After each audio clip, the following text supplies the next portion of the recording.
មានអារម្មណ៍ថានឿយហត់រឿងស្នេហ៍មិនដឹងថាខ្ញុំខុសគេដែរឬយ៉ាងណាសង្សារប៉ុន្មានអ្នកមិនដែលបានយឺតទេបានតែប៉ុន្មានខែគេប្រែចិនចង់បានចង់មានមនុស្សម្នាក់ប្រកបនឹងខ្ញុំចង់មានមនុស្សយល់អារម្មណ៍ក្បែរខ្ញុំមិនប្រែមិនបាច់ល្អគ្រប់យ៉ាង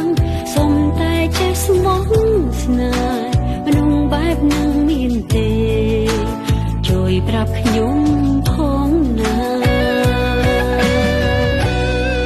សង្សារមួយខែពីរខែ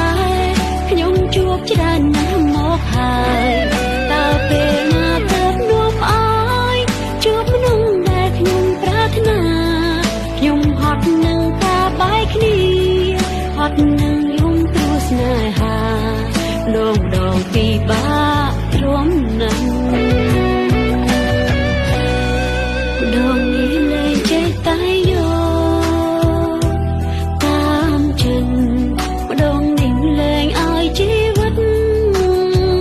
ជួបទាំងអិនស្រានមិនបានមនុស្សប្រាកដ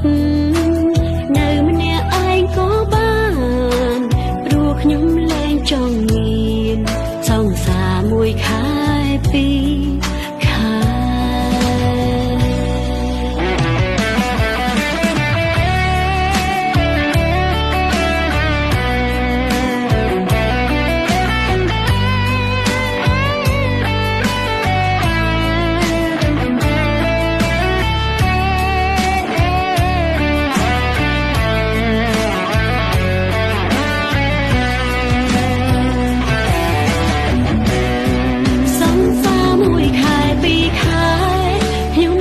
ច្រើនណាស់មកហើយ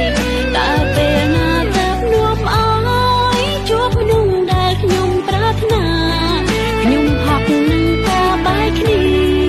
ហត់នឹងយំព្រោះស្នេហាម្ដងពីបាក់ទ្រាំណាស់ម្ដងនេះលែងចេះតែយកតាមចិត្តម្ដងនេះលែងឲ្យជី